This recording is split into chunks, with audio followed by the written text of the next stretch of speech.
Jangan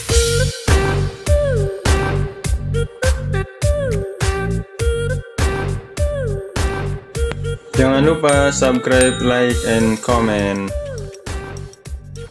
Assalamualaikum warahmatullahi wabarakatuh. Bertemu kembali dengan Muhabi Channel.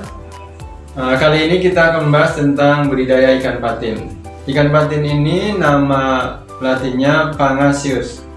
Dalam bahasa Inggris disebut juga catfish. Kenapa disebut catfish? Karena ikan ini mempunyai kumis seperti kucing. Ikan patin ini berasal dari Sungai Mekong, yaitu sungai yang terpanjang di Asia Tenggara atau sungai terpanjang ke-7 di Asia. Sungai ini melintasi beberapa negara, diantaranya Cina, Tibet, Myanmar, Laos, Thailand, Kamboja, dan Vietnam. Nah, ikan patin ini mempunyai karakteristik sebagai berikut. Yang pertama, hampir sama dengan ikan-ikan konsumsi lainnya, dia bersifat omnivora. Jadi pemakan apa saja, bisa tumbuhan, bisa binatang, atau bisa hewan. Kemudian kepalanya itu lebih kecil daripada badannya. Berbeda dengan lele, yang lele itu kepalanya lebih besar. Sementara patin kepalanya lebih kecil. Kemudian yang ketiga, tidak bersisik. Yang keempat, tadi berkumis. Kemudian yang kelima, mulutnya atau moncongnya itu runcing. Dan yang keenam, bentuk tubuhnya memanjang seperti ikan lele. Tapi ikan patin ini bisa mencapai 1,2 meter atau 2 meter panjangnya. Ini merupakan ikan konsumsi yang cukup besar dibandingkan dengan ikan-ikan lain kalau dibiarkan terus tumbuh. Dan terdapat sepasang sirip dada, kemudian juga sepasang sirip perut, ada perutnya ada, dan ada sirip punggungnya. Kemudian juga ada sirip duburnya, dan sirip ekornya bercabang 2. Nah, bisa kita lihat gambarnya seperti ini. Nah, kita lanjut kepada habitat ikan patin. Habitat aslinya ikan patin seperti tadi disebutkan, hidupnya di sungai-sungai besar ya. Kemudian bisa di muara sungai atau di danau, itu habitat aslinya. Walaupun ikan patin bisa hidup di air yang keruh atau kualitas air yang kurang bagus, namun di sini ada kualitas air ideal. Sebaiknya ikan patin itu dipelihara dengan kualitas air yang ideal. Kualitas air yang ideal bagi ikan patin yaitu, pertama, kadar oksigennya atau O2-nya yang terlarut antara 3 sampai 7 ppm. Apa itu ppm? Itu satuan hitung, singkatan dari part per million, artinya per sejuta. Zat terlarut dengan zat pelarut. Yang kedua, suhunya antara 25 derajat sampai 33 derajat Celcius. Yang ketiga, yaitu pH air antara 6,5 sampai dengan 9. Dan yang keempat, kadar karbon dioksidanya atau CO2-nya tidak melebihi dari 10 ppm. Kemudian kadar amonianya dan asam belerangnya itu tidak lebih dari 0,1 ppm. Kita masuk kepada macam-macam ikan patin. Yang pertama, Pangasius nyunhuisi, spesies yang berasal dari Jawa, Sumatera, dan Kalimantan. Nah, ini gambarnya seperti itu, atau bentuk ikannya seperti itu. Yang kedua, Pangasius macronema. Ini spesies dari Sumatera Barat. Kemudian yang ketiga, Pangasius micronemus. Ini berasal dari Sunda dan Thailand. Yang keempat, Pangasius nasutus. Ini berasal dari Jawa, Sumatera, dan Malaysia. Yang kelima yaitu Pangasius polyuranodon. Ini berasal dari Jawa, Sumatera, Kalimantan, dan Thailand. Kemudian yang keenam yaitu Pangasius wandersii. Ini berasal dari Sumatera dan Kalimantan. Dan yang terakhir yaitu Pangasius lithostoma. Ini ikan patin berasal dari Kalimantan. Yang ketujuh yaitu Pangasius lithostoma. Ini ikan patin yang berasal dari Kalimantan. Inilah macam-macam ikan patin yang sering dibudidayakan, biasanya yang nomor 7 tadi, yaitu Pangasius lithostoma yang berasal dari Kalimantan. Selanjutnya kita masuk pada kandungan gizi ikan patin. Kandungan gizi ikan patin ini sangat banyak. Yang pertama, tentu seperti ikan yang lain mempunyai kandungan kalori atau energi. Yang kedua, kandungannya adalah lemak jenuh. Yang ketiga, lemak tak jenuh tunggal. Yang keempat, lemak tak jenuh ganda. Kemudian mengandung kolesterol yang sangat rendah sehingga baik untuk kesehatan. Mengandung DHA, omega 3 dan omega 6. Kemudian yang ketujuh, mengandung protein, mengandung fosfor, mengandung kalsium, kalium, sodium, dan asam amino esensial, yaitu zat yang tidak bisa diproduksi oleh tubuh, sehingga dari ikan patin ini manusia bisa mengambil manfaatnya, yaitu asam amino esensial. Nah, dari kandungan yang banyak ini yang ada di dalam daging atau ikan patin, maka ikan patin juga mempunyai banyak sekali manfaatnya. Apa saja manfaatnya? Nah, manfaat ikan patin ini yang pertama yaitu pencegahan penyempitan pembuluh darah ke jantung. Nah, ini dengan mengkonsumsi ikan patin ini akan mencegah terjadinya penyempitan atau penyumbatan pembuluh darah ke jantung. Yang kedua, mengurangi kandungan kolesterol, karena ikan patin ini sangat rendah kolesterol. Yang ketiga, mencegah jantung koroner. Nah, tadi kan jantung juga, tapi kalau tadi adalah penyempitan atau penyumbatan pembuluh darah. Kalau jantung koroner adalah gagal jantung. Artinya bisa jantungnya yang rusak, organ jantungnya yang rusak. Maka dengan banyak mengkonsumsi ikan patin ini akan membantu untuk pencegahan gagal jantung atau jantung koroner. Yang keempat, mengoptimalkan pertumbuhan janin. Kalau orang yang sedang hamil, itu sebaiknya banyak mengkonsumsi ikan, diantaranya ikan patin, supaya pertumbuhan janinnya itu cepat dan baik. Karena tadi diantaranya mengandung DHA, omega 3 dan omega 6. Yang kelima yaitu membantu pembentukan otot.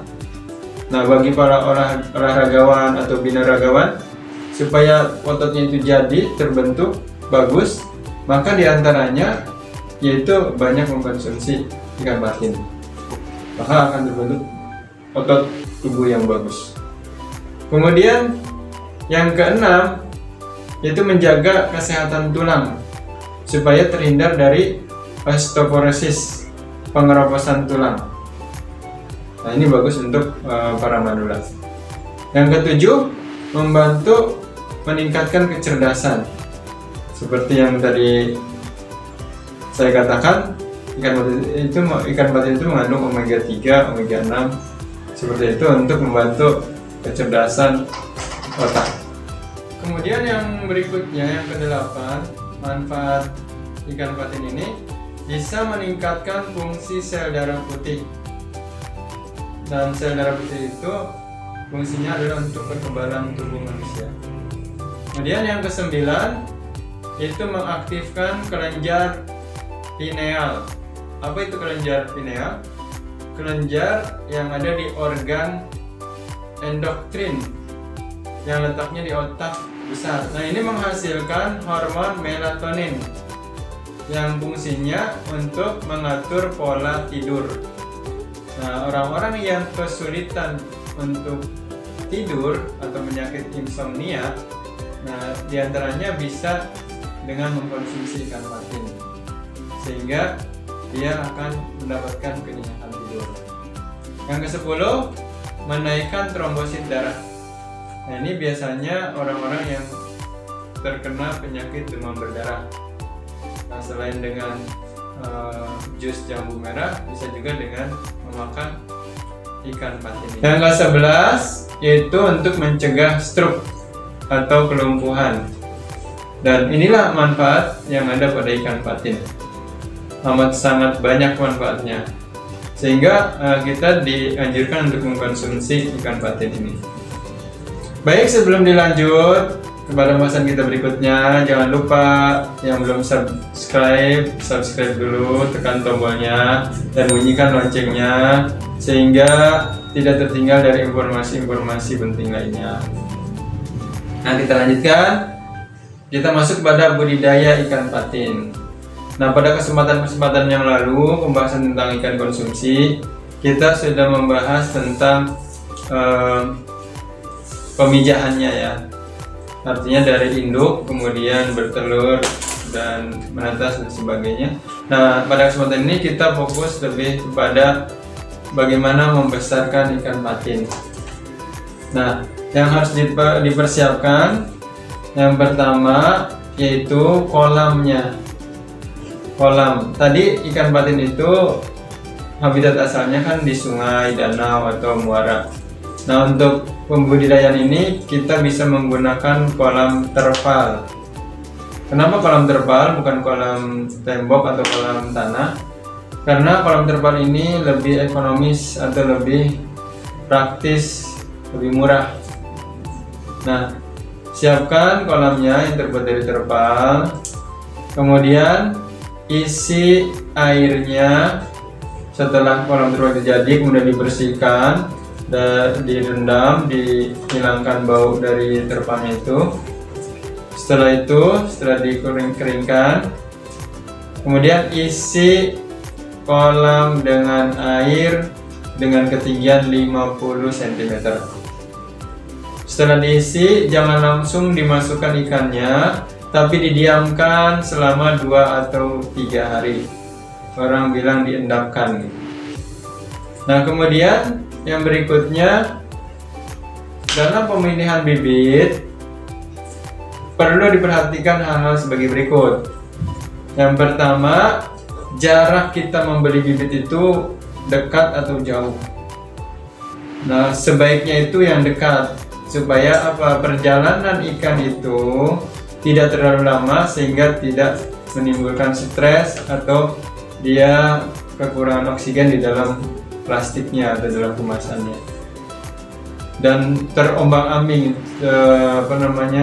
terguncang-guncang oleh kendaraan yang membawanya. Kemudian juga dilihat ukurannya sama atau tidak. Yang bagus itu ukurannya sama, jangan beda-beda, ada yang besar ada yang kecil. Usahakan ukurannya itu hampir sama, seperti itu. Kemudian cari atau pilih bibit yang sehat. Apa ciri bibit yang sehat? Warnanya cerah, mengkilap, kemudian lincah, dan tidak ada cacat di tubuhnya. Ini yang perlu diperhatikan dalam pemilihan bibit. Yang berikutnya, setelah bibit itu datang, kemudian masukkan beserta kemasannya itu plastiknya ke dalam air kolam. Jadi jangan langsung dibuka, biarkan beberapa menit, 10-20 menit, supaya ada penyesuaian suhu dari air dalam plastik dengan air di dalam kolam. Yang berikutnya, penebaran benih. Dalam penebaran benih sebaiknya yaitu tidak terlalu padat. Jadi jumlah benih yang ditebar dengan luas kolam itu harus disesuaikan. Jangan terlalu padat sehingga berdesak-desakan, sempit, dan itu mengganggu pertumbuhan. Yang berikutnya dari penebaran benih itu lakukan saat cuaca itu teduh, pada saat pagi hari jam 6 atau jam 7, atau pada saat sore hari sekitar jam 4 atau jam 5, supaya ikan tidak stres. Dalam pemberian pakan, karena ini kita pembesaran, maka pemberian pakan itu bisa dengan pelet atau pakan buatan dan pakan alami yang dari binatang atau tumbuh-tumbuhan yang ada. Nah, sebaiknya pelet yang proteinnya antara 25 sampai 35%. Nah, ini yang bagus. Dan sebanyak 3 sampai 5% dari berat badan ikan tersebut. Nah, kemudian porsi makanan ini, pakan buatan dengan pakan alami, pakan buatan atau pelet itu sekitar 50 sampai 70%. Nah, sementara pakan tambahannya, pakan alami, yaitu sekitar 25 sampai 50%. Bisa dengan diberikan mungkin cacing, bisa diberikan mungkin dengan sayuran dan sebagainya. Itu 25 sampai 50%. Dan pakan ini minimal mengandung karbohidrat, protein, dan lemak. Itu minimal kandungan yang ada dalam pakan ikan. Harus menjaga kualitas air tersebut. Dengan cara apa? Pertama, mengatur pergantian air atau airnya itu diganti ya. Itu secara rutin antara 2 sampai 3 minggu sekali. Kalau 2 minggu ganti airnya. Atau itu maksimal sampai udah 3 minggu diganti. Yang berikutnya yaitu menyalakan lampu penerangan. Ini supaya terhindar dari hama dan penyakit ikan. Biasanya kalau lampunya atau suasananya terang, itu hama-hama penyakit tidak mau datang ke kolam tersebut. Nah, itulah beberapa cara-cara atau langkah-langkah untuk membudidayakan ikan patin. Nah, ada juga faktor-faktor yang mempengaruhi pertumbuhan dari ikan patin itu. Yang pertama, faktor internal yang berasal dari ikannya itu sendiri, yaitu faktor genetik dari keturunannya, dari induknya itu bagus atau tidak. Kemudian faktor hormon, faktor umur atau usianya. Nah, kalau usianya kecil itu kan masih rentan dari penyakit dan rentan untuk mati. Nah, kalau udah besar biasanya sudah kuat daya tahan tubuhnya. Kemudian kemampuan untuk mengambil makanan. Nah, biasanya kalau diberikan umpan itu kan berebut. Nah, ikan patin yang mampu untuk merebut makanan itu, mengambil makanan dengan cepat, berarti dia akan tumbuh dengan besar. Ikan patin yang tidak kebagian makanan, maka dia otomatis dia tumbuhnya akan lambat berbesar. Kemudian yang faktor kedua yaitu faktor eksternal. Itu faktor lingkungan dari ikan tersebut. Misalnya faktor air, kemudian kualitas airnya ya, kemudian ruang geraknya sempit atau lega, kemudian kepadatan dari ikan yang ditebar, kemudian kuantitas dan kualitas dari pakan yang diberikan, dan juga suhu dari air atau kolam tersebut. Itu berpengaruh untuk ikan patin. Dan terakhir yaitu peluang budidaya ikan patin. Artinya peluang bisnisnya apa dari budidaya ikan patin ini? Yang pertama, mudah dalam pemeliharaannya, karena ikan patin itu daya tahan tubuhnya kuat. Walaupun hidup di air yang kualitasnya kurang bagus, dia bisa hidup.